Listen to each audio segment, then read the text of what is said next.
Dear student, मैं Kamlesh sir अपने इस यूट्यूब चैनल एग्ज़ाम 21 में आपका स्वागत करता हूं। मैं अपने इस चैनल के माध्यम से आप लोगों तक जो हिस्ट्री के अति महत्वपूर्ण प्रश्नों के सीरीज को पहुंचा रहा हूं, इस कड़ी को हम लोग आगे बढ़ाते हैं और आप लोग इसे अवश्य देखिए, जो आपके विभिन्न परीक्षाओं के लिए बहुत ही इम्पॉर्टेंट क्वेश्चन है। ख़ास तौर रूप से जो हिस्ट्री सब्जेक्ट से असिस्टेंट प्रोफेसर के लिए और हिस्ट्री सब्जेक्ट से जीआईसी प्रवक्ता के लिए, इसके अलावा भी जीएस के लिए भी यह क्वेश्चंस बहुत ही महत्वपूर्ण साबित होंगे, चाहे वह आईएएस का एग्ज़ाम हो या पीसीएस का एग्ज़ाम हो या आरओ अथवा अदर एग्ज़ाम में भी यह क्वेश्चंस महत्वपूर्ण साबित होंगे। तो आइए हम लोग स्टार्ट करते हैं क्वेश्चंस को। प्रश्न संख्या 219 लिखा है, सौराष्ट्र प्रांत स्थित सुदर्शन झील का पुनर्निर्माण नहीं कराया। मतलब सुदर्शन झील जो गुजरात प्रांत में पड़ती थी, सौराष्ट्र प्रांत में स्थित थी, तो इस झील से संबंधित कौन शासक नहीं है, या इस झील का निर्माण अथवा पुनर्निर्माण किस शासक ने नहीं कराया। तो उसको हम लोग देखते हैं। ए दिया है अशोक इसका पुनर्निर्माण करवाया था, क्योंकि अशोक के समय में इस झील का बांध टूट गया था वर्षा के कारण, भारी वर्षा से बांध टूट गया, तो अशोक ने इसे पुनर्निर्माण कराया था। बी है रुद्रदामन के भी समय में इस झील का पुनर्निर्माण कराया गया और इसका सुविशाख गवर्नर था उस समय वहाँ का।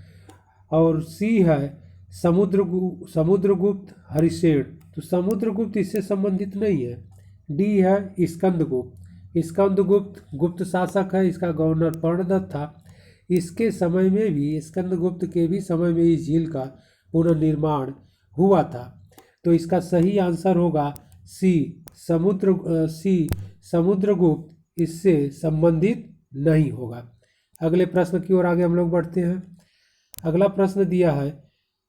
प्रश्न है, किस पहलव शासक के काल में प्रथम ईसाई प्रचारक सेंट थॉमस भारत आया था। सेंट थॉमस भारत आया था। ऑप्शन ए है गोडोफर्निस, बी है मिथ्रडेटस प्रथम, और सी है सुविशाख, डी है मेनांडर। तो इसका सही आंसर होगा ए, गोडोफर्निस के काल में इस फर्स्ट ईसाई प्रचारक सेंट थॉमस भारत आया था या इंडिया को विजिट किया था। अगले प्रश्न की ओर आगे बढ़ते हैं हम लोग। अगला प्रश्न है 221 प्रश्न संख्या, लिखा है, निम्नलिखित पुस्तकों के रचयिता सही सुमेलित नहीं है। तो इसमें सही सुमेलित नहीं है, उसी को हम लोगों को निकालना है। ए है हाल गाथा सप्तशती, तो यह तो सही है। हाल सातवाहन शासक था जिसने गाथा सप्तशती नामक पुस्तक को लिखा है। बी है नागसेन मिलिंद पन्हो, तो नागसेन द्वारा मिलिंद पन्हो लिखा गया है, बौद्ध धर्म से संबंधित है, यह भी सही है। सी है नाट्य शास्त्र और भरत मुनि है इसको लिखे, यह भी सही है। डी है मुद्रा राक्षस विशाखा दत्त, यह भी सही है।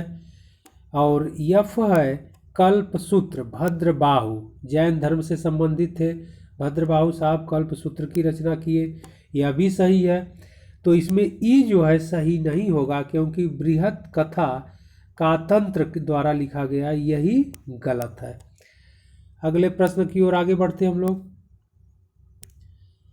अगला प्रश्न है, यूची कबीले से संबंधित हैं, यानी यूची कबीले से कौन संबंधित था, कौन सा राजवंश। ए दिया है शक शासक, बी दिया है कुषाण शासक, सी दिया है पहलव शासक, डी दिया है यूनानी शासक।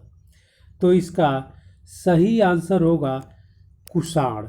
कुषाण जो है यूची कबीले से संबंधित है, और यह यूची कबीला उस समय, वर्तमान समय में जो चीन देश है, यहाँ पर रहने वाला था।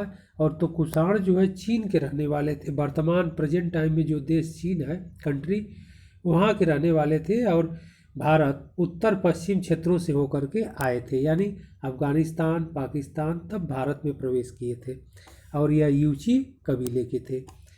अगले प्रश्न की ओर आगे बढ़ते हम लोग। कनिष्क की राजधानी थी, यानी कनिष्क की राजधानी कहाँ थी? ऑप्शन ए दिया है पुरुषपुर, पेशावर में स्थान पड़ता है पुरुषपुर। बी है उज्जैन, सी है पाटलिपुत्र, डी है तक्षशिला। तो कनिष्क की राजधानी सही होगा ए, ऑप्शन ए पुरुषपुर, जो पेशावर में पड़ता था। तो यानी पुरुषपुर पेशावर में कनिष्क की राजधानी थी। अगले प्रश्न की ओर चलते हैं हम लोग। अगला प्रश्न दिया है बुद्ध का चित्र अपने पर अंकित करवाने वाला प्रथम शासक था। तो अपना सिक्का रहेगा, ध्यान रखिएगा, यहाँ प्रिंट में मिस हो गया है। बुद्ध का चित्र अपने सिक्के पर अंकित करवाने वाला प्रथम शासक था। ऑप्शन ए है अशोक, बी है कनिष्क, सी है हर्षवर्धन, डी है धर्मपाल। तो इसका सही आंसर होगा बी, कनिष्क। कनिष्क जो है अपने सिक्के पर भगवान बुद्ध के चित्र को अंकित करवाया था। अगले प्रश्न की ओर आगे चलते हैं हम लोग। अगला प्रश्न है 78 को प्रश्न संख्या 225 लिखा है 78 ईस्वी यानी 78 ईस्वी में राज्यारोहण के साथ कनिष्क ने किस संवत की शुरुआत की? तो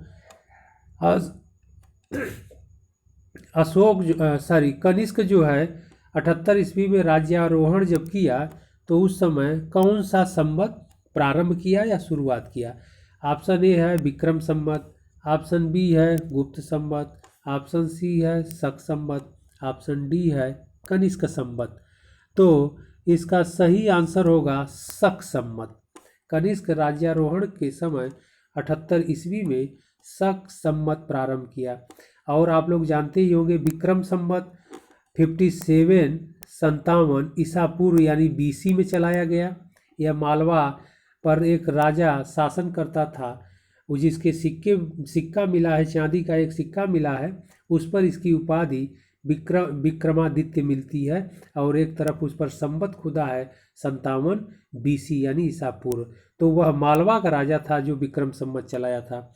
और गुप्त काल में गुप्त संवत चलाया गया था और चंद्रगुप्त प्रथम द्वारा 319 ईस्वी में गुप्त संवत चला और शक संवत 78 ईस्वी में चला। कनिष्क संवत कोई नहीं है, तो इसलिए शक संवत होगा और इसका आंसर सी होगा। बहुत ही इंपॉर्टेंट क्वेश्चन है, आप लोग ध्यान रखिएगा परीक्षा के लिए। आगे हम लोग चलते हैं। अगला प्रश्न है मोगलीपुत्तिस की अध्यक्षता में पाटलिपुत्र में तृतीय बौद्ध संगीति का आयोजन किसके समय में हुआ? यानी तृतीय बौद्ध संगीति का आयोजन किसके समय में हुआ? ऑप्शन ए दिया है कालाशोक, बी दिया है अशोक, सी दिया है कनिष्क, डी दिया है हर्ष।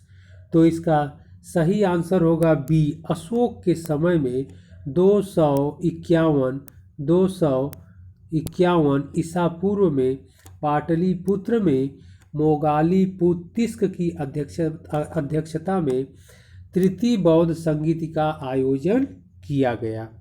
तो इसका सही आंसर होगा बी। अगले प्रश्न की ओर आगे हम लोग चलते हैं। अगला प्रश्न है कनिष्क द्वारा कश्मीर में आयोजित चौथे बौद्ध संगीति के अध्यक्ष वसुमित्र थे, जबकि इसके उपाध्यक्ष थे। तो इस चौथी जो बौद्ध संगीति हुई थी इसके अध्यक्ष वसुमित्र साहब थे, लेकिन इसके उपाध्यक्ष पूछ रहा है कौन थे। तो ऑप्शन में हम लोग देखते हैं, ए दिया है अश्वघोष, बी दिया है मोगलीपुत्तिस और सी दिया है साबकमीर और डी दिया है ह्वेनसांग। तो यहाँ पर ध्यान रखिएगा मोगलीपुत्तिस जब तृतीय बौद्ध संगीत की अध्यक्षता कर चुके हैं तो अब तो उपाध्यक्ष बनेंगे नहीं, क्योंकि एक बार अध्यक्ष रह चुके हैं। अब दूसरी बात ह्वेनसांग विदेशी था, यह किसी भी बौद्ध संगीति का अध्यक्ष नहीं रहा है। और साबक मीर, यह भी बौद्ध संगीत से रिलेट नहीं है। इसमें सही आंसर जो होगा ए, अश्वघोष। कश्मीर में जो चौथी बौद्ध संगीति हुई थी उसकी अध्यक्षता वसुमित्र ने किया था और उपाध्यक्ष अश्वघोष थे। तो इसका सही आंसर होगा ए। अगले प्रश्न की ओर आगे हम लोग बढ़ते हैं। दिया है प्रश्न संख्या 228 है। लिखा है सर्वाधिक शुद्ध सोने के सिक्के हैं। सर्वाधिक शुद्ध सोने के सिक्के हैं। ए मौर्यों का, बी कुषाणों का, सी गुप्तों का और डी सातवाहनों का। तो यहाँ कह रहा है सर्वाधिक शुद्ध सोने के सिक्के। जो सोने के सिक्के शुद्ध चलाए गए थे वह किन राजाओं द्वारा चलाए गए थे। तो इसका सही आंसर होगा बी, कुषाण राजाओं द्वारा सबसे शुद्ध सोने के सिक्के चलाए गए थे। आगे चलते हैं हम लोग अगले प्रश्न की ओर। प्रश्न है 229। लिखा है सर्वाधिक सोने के सिक्के जारी किए। यह भी प्रश्न बहुत इंपॉर्टेंट है एग्जाम के लिए। डियर स्टूडेंट, आप लोग ध्यान से देखिएगा। लिखा है सर्वाधिक सोने के सिक्के जारी किए। किसके द्वारा जारी किया गया था? ये दिया है कुषाण राजाओं ने के द्वारा, मौर्यों ने जारी किया, सी है सातवाहनों ने और फिर डी है गुप्तों ने। तो इसका सही आंसर होगा सर्वाधिक सोने के सिक्के गुप्त काल में चलाए गए, जबकि शुद्ध सोने के सिक्के कुषाणों द्वारा चलाए गए। अगले प्रश्न की ओर आगे बढ़ते हैं हम लोग। अगला प्रश्न है प्रश्न संख्या 231। प्रश्न संख्या 231। यहाँ पर हम लोग एक प्रश्न मिस हो गया है, फिर भी हम लोग आगे चलते हैं अगले प्रश्न की ओर। अगला प्रश्न है प्रश्न संख्या 231। लिखा है गुप्त वंश की स्थापना की। तो गुप्त वंश की स्थापना किसने की ये हमें देखना है। ऑप्शन ए है श्रीगुप्त, बी है चंद्रगुप्त प्रथम फर्स्ट और सी है चंद्रगुप्त विक्रमादित्य, डी है समुद्रगुप्त। तो गुप्त वंश की स्थापना पूछ रहा है और इसमें श्रीगुप्त भी है और चंद्रगुप्त प्रथम भी है। तो इसका सही आंसर होगा ए। अब डियर स्टूडेंट आप लोग ध्यान रखिएगा, अगर यह देता कि गुप्त वंश का, अगर इसमें श्रीगुप्त नहीं रहता तो इसका सही आंसर होता चंद्रगुप्त प्रथम। लेकिन अगर ऑप्शन में श्रीगुप्त भी है, ऑप्शन में श्रीगुप्त भी है और चंद्रगुप्त प्रथम भी है, तब प्रश्न ऐसे रहता कि गुप्त वंश का वास्तविक संस्थापक कौन है, तब आप बी को मारते चंद्रगुप्त प्रथम। लेकिन यहाँ पर सीधे सीधे क्वेश्चन लिखा है गुप्त वंश की स्थापना की, तब आप मारेंगे गुप्त वंश की स्थापना में श्रीगुप्त द्वारा। आगे चलते हैं अगले प्रश्न की ओर। अगला प्रश्न है प्रश्न संख्या 232। किसने 319 ईस्वी में गुप्त संवत चलाया। अब यहाँ गुप्त संवत की बात कर रहा है। तो गुप्त संवत ऑप्शन ए दिया है कनिष्क, ऑप्शन बी दिया है चंद्रगुप्त द्वितीय, ऑप्शन सी दिया है चंद्रगुप्त प्रथम और ऑप्शन डी है समुद्रगुप्त। तो इसका सही आंसर होगा चंद्रगुप्त प्रथम द्वारा 319 ईस्वी में जब गद्दी पर बैठा तो उसी समय इसने एक संवत चलाया जिसे गुप्त संवत के नाम से जाना गया।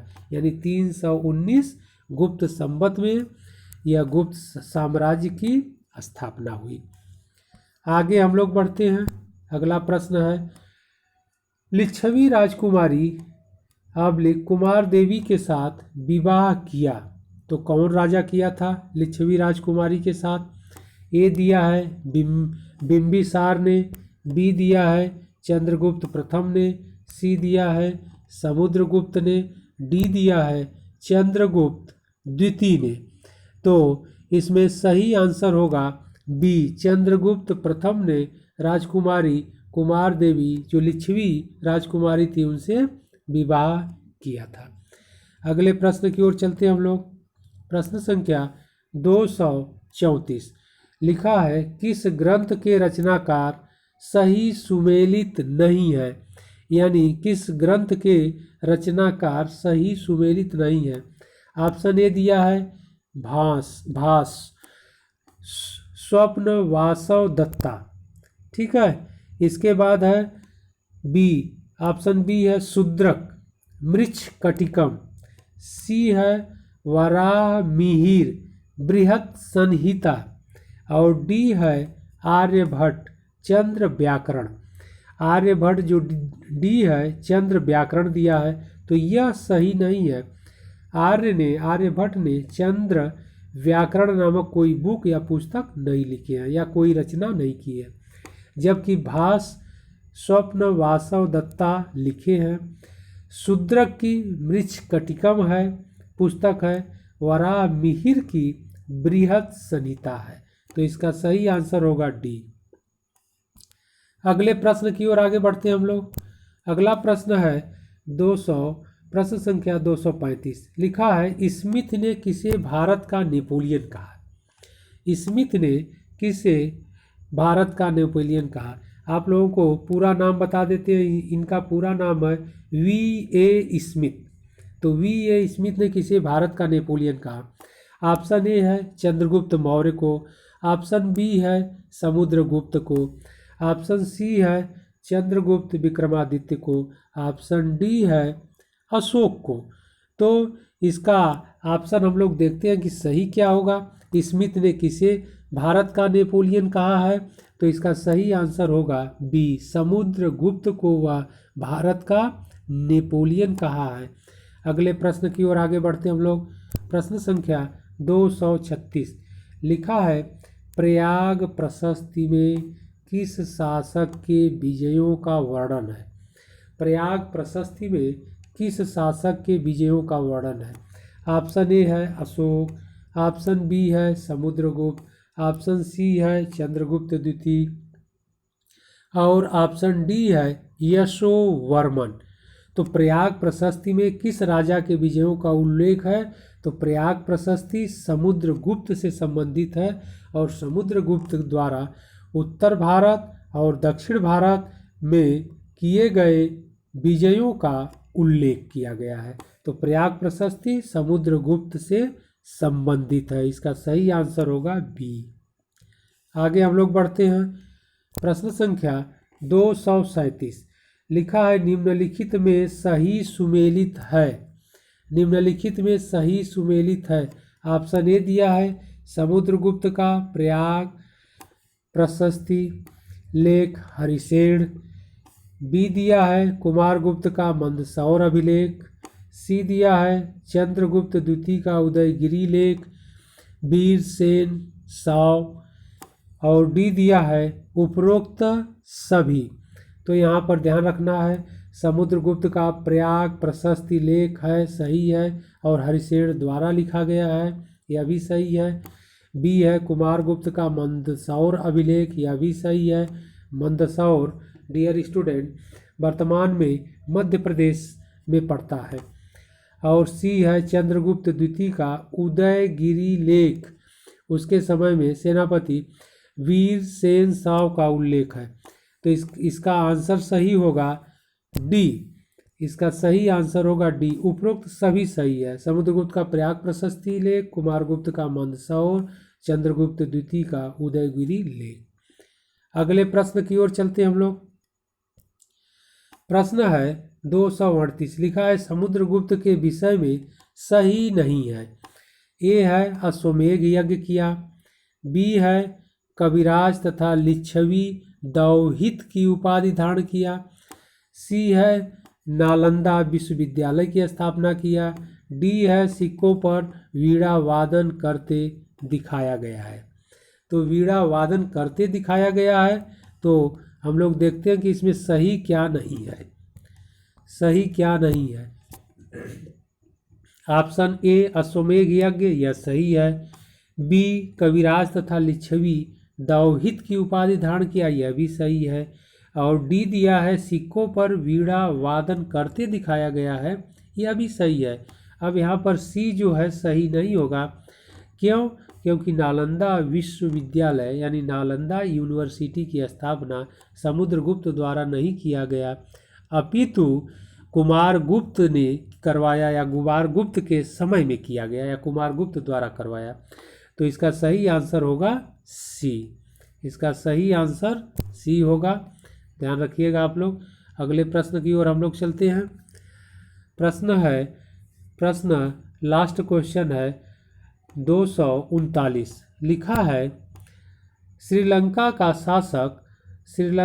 शासक जिसने समुद्रगुप्त से बोधगया संघाराम बनवाने की अनुमति मांगी थी। यानी बोधगया संघाराम बनवाने की अनुमति मांगी थी। इसका मतलब यह हुआ कि श्रीलंका का कौन राजा था जिसने समुद्रगुप्त, यानी समुद्रगुप्त का समकालीन था, तभी तो समुद्रगुप्त से बोधगया में संघाराम बनवाने के लिए अनुमति मांगेगा। तो श्रीलंका का शासक कौन था? तो ऑप्शन ए दिया है मेघवर्मन, बी दिया है तुंगवर्मन, सी दिया है तिस और डी दिया है उपरोक्त किसी से नहीं, उपरोक्त में से कोई नहीं, डी दिया है।